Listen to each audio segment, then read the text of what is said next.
দুর্ধর্ষ অপারেশনে সেভেন সিস্টার্সে ভয়ানক ষড়যন্ত্র রুখলো ভারতের গোয়েন্দারা। সেভেন সিস্টার্সের অরুণাচলে আজকে দুজনকে গ্রেফতার করা হয়। এই দুজনের বাড়ি কিন্তু জম্মু এবং কাশ্মীরে। তাদেরকে আটক করার পর জানা যায় তারা পাকিস্তানের হয়ে দিনের পর দিন সেভেন সিস্টার্সের মিলিটারি ডিপ্লয়মেন্ট আইএসআই কে পাঠাচ্ছিলেন। এই ঘটনার পর অন্তত একটা জিনিস পরিষ্কার হয়ে গেল, দেশের বাইরের শত্রুর থেকে দেশের আভ্যন্তরীণ এই শত্রুরাই আসলে দেশের পক্ষে সব থেকে বড় বিপজ্জনক। যে দুই ব্যক্তিকে গ্রেফতার করা হয়েছে তার একজনের নাম নাজির আহমেদ মল্লিক এবং অন্যজনের নাম সাবির আহমেদ মীর।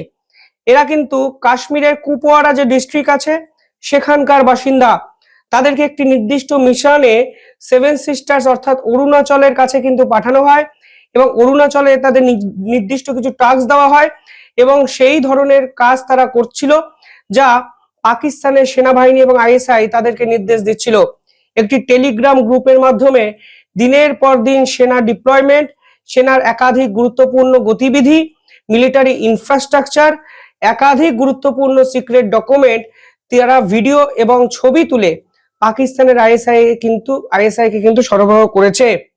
যে তথ্য আজকে ভারতের পক্ষ থেকে প্রকাশ করা হয়েছে সেখানে বলা হয়েছে একাধিক মিলিটারি ইনফরমেশন পাঠানোর দায়িত্ব ছিল এই দুই ব্যক্তির এবং এর মধ্যে নাজির স্বীকার করেছে যে তাকে রিক্রুট করেছে সাব্বির আহমেদ মীর এবং তারা দুজনেই টাকার জন্য কাজ করত তা কিন্তু তারা স্বীকার করেছে।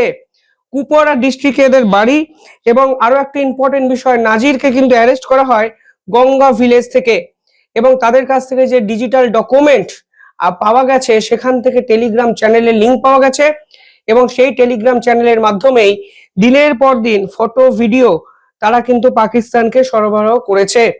এপ্রিল মাসে তারা সেভেন সিস্টার্সের এই অরুণাচলের কাছে যায় এবং সেই এপ্রিল থেকে আজকে ডিসেম্বর লাগাতার 6 মাস ধরে তারা সেভেন সিস্টার্স অর্থাৎ ভারতের উত্তর পূর্বের একাধিক রাজ্যের মিলিটারি ডিপ্লয়মেন্ট পাকিস্তানকে কিন্তু সরবরাহ করেছে, যা কিন্তু তারা কালকে গোয়েন্দাদের কাছে স্বীকার করলেন। দেখুন, সেভেন সিস্টার এমনিতেই এই মুহূর্তে অত্যন্ত সেন্সিটিভ একটি প্লেস। ঠিক এক সপ্তাহ আগে আমরা দেখেছিলাম আসাম রাইফেলসের যে সেনাঘাঁটি আছে সেখানে কিন্তু অ্যাটাক করা হয়েছিল এই অঞ্চলের সেপারেটিস্টদের পক্ষ থেকে এবং এই সেপারেটিস্টদের কিন্তু দিনের পর দিন মদত দিচ্ছে পাকিস্তান, চীন, আমেরিকা এবং হালফিলে বাংলাদেশ। এই সেপারেটিস্টরা যে অস্ত্র ব্যবহার করেন সেগুলো সবই বিদেশি অস্ত্র এবং বিদেশ থেকে কিভাবে কোন পথে এদের কাছে অস্ত্র পৌঁছয় তা সকলেই হয়তো বুঝতে পারছি যে এর পিছনে বৃহত্তর এক আন্তর্জাতিক ষড়যন্ত্র বা খেলা কিন্তু আছে। ভারত কিন্তু লাগাতার মণিপুর, নাগাল্যান্ড, অরুণাচল কিংবা আসামের এই বিদ্রোহীদের কড়া জবাব দিয়ে যাচ্ছে প্রতি মুহূর্তে, কিন্তু দেশের ভিতরের দুই নাগরিক যারা কাশ্মীরের বাসিন্দা তারাই দেখুন দেশের সঙ্গে দেশদ্রোহিতা করে পাকিস্তান এবং আইএসআই এর হাতে দিনের পর দিন তথ্য তুলে দিয়েছেন, যা কালকে গোয়েন্দারা কিন্তু আমাদের সামনে ফাঁস করলেন। পাকিস্তান কিছুদিন আগে একটি সাক্ষাৎকারে সরাসরি বলেছিল যে আমরা ভারতকে এবার পূর্ব দিক থেকে আক্রমণ করব। তখনই কিন্তু বোঝা যাচ্ছিল তাদের পরিকল্পনাটা আসলে সেভেন সিস্টার্স কেন্দ্রিক এবং এই উত্তর পূর্বের 7টি রাজ্য, যে রাজ্য বাংলাদেশ এবং মায়ানমারের সঙ্গে বর্ডার শেয়ার করে, সেইখানে ঢোকা তাদের পক্ষে সহজ, কারণ তারা অলরেডি বাংলাদেশের একাধিক জায়গায় আইএসআই বেস ক্যাম্প তৈরি করতে পেরেছে। এবার বাংলাদেশ এই মুহূর্তে পাকিস্তানকে সহায়তা করছে ভারতকে উত্তপ্ত করার জন্য এবং উত্তপ্ত করার প্রথম পদক্ষেপ হিসাবে ভারতীয়দেরই কিছু টাকার বিনিময়ে কিনে নেওয়া, এটাই হলো সব থেকে সহজ প্রক্রিয়া যা পাকিস্তানের ক্ষেত্রে করেছে এবং সেভেন সিস্টার্সের মিলিটারি ডিপ্লয়মেন্ট পাকিস্তানের কাছে চলে যাচ্ছে, মানে আপনারা বুঝতে পারছেন কত বড় বিপজ্জনক একটা জায়গায় ভারত কিন্তু পৌঁছে গেছিল এবং এই ষড়যন্ত্রকারীদের ধরে কালকে গোয়েন্দারা কিন্তু সেই সমস্ত ষড়যন্ত্রকে সম্পূর্ণভাবে শেষ করে দিয়েছে। পাশাপাশি এই গুপ্তচর বৃত্তির সমস্যা ভারতে যেন ক্রমশ বাড়তে শুরু করেছে। কালকে পাঞ্জাব থেকে আরো একজন আইনজীবীকে গ্রেফতার করা হয়। দিল্লি বিস্ফোরণে আমরা কি দেখেছিলাম? White collar model terror network, অর্থাৎ সমাজের উচ্চ শিক্ষিত বা উচ্চ প্রতিষ্ঠিত ব্যক্তিরা সন্ত্রাসী কাণ্ড কারখানা ঘটানোর জন্য পাকিস্তানের জঙ্গিদের আওতায় পড়ে যাচ্ছেন। আজকে দেখলাম আমরা আইনজীবী তাকেও অ্যারেস্ট করা হয়েছে শুধুমাত্র ভারতের বিপক্ষে গুপ্তচর বৃত্তি অভিযোগে। তিনি পাঞ্জাবের বাসিন্দা, তাকে ধরা হয়েছে স্পাইংগিরি করার জন্য। অর্থাৎ আপনারা বুঝতেই পারছেন, দুই দিকে দুই সীমান্ত, একদিকে সেভেন সিস্টার্স, অন্যদিকে পাঞ্জাব, দুই রাজ্যেই বা দুই অংশেই পাকিস্তান কিন্তু ভারতীয়দের কাজে লাগাচ্ছে, তা কিন্তু পরিষ্কার। পাঞ্জাব প্রদেশে আজকে যে ঘটনা ঘটেছে তা কোনো বিচ্ছিন্ন ঘটনা নয়। নভেম্বরের 25 তারিখ থেকে আজকে ডিসেম্বরের 12 তারিখ, এই সময়কালে প্রায় 4 জনকে গুপ্তচর বৃত্তির অভিযোগে অ্যারেস্ট করা হয় এবং এই 4 জনের মধ্যে 2 জন আইনজীবী। সেই আইন পেশার আড়ালে তারা একাধিক মিলিটারি ডিপ্লয়মেন্টের ছবি, ভিডিও, একাধিক গুরুত্বপূর্ণ ইনফ্রাস্ট্রাকচার দিনের পর দিন তারা পাকিস্তান এবং আইএসআই কে পাঠিয়েছেন। এবং অপারেশন সিন্দুর পর্বে আপনারা জানেন, পাকিস্তান কিন্তু একাধিক গুরুত্বপূর্ণ ইনফ্রাস্ট্রাকচারকে টার্গেট করা হয়েছিল, ইনক্লুডিং অমৃতসরের গোল্ডেন টেম্পল।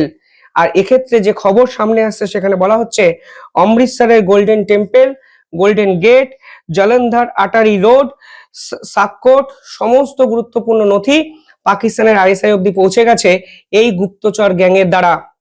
26শে নভেম্বর প্রথম একটি ব্যক্তিকে অ্যারেস্ট করা হয়, যার নাম রিজওয়ান, যিনি এই ধরনের কর্মকাণ্ডের সঙ্গে সরাসরি জড়িত ছিলেন।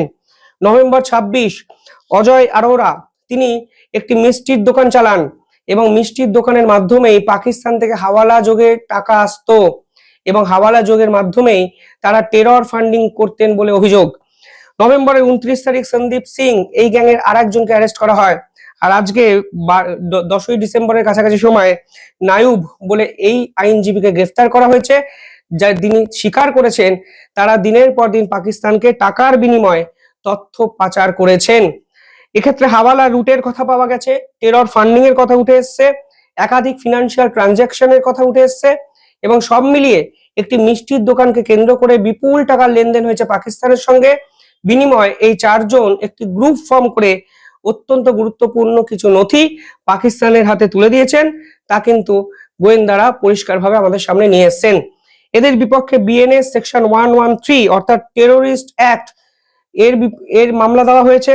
Section 17 rising fund for terrorism act এর মামলা দেওয়া হয়েছে এবং ইউএপিএ অর্থাৎ দেশদ্রোহিতার ধারা দেওয়া হয়েছে। কিন্তু ধারা দিলেই কি সমস্যা মিটবে?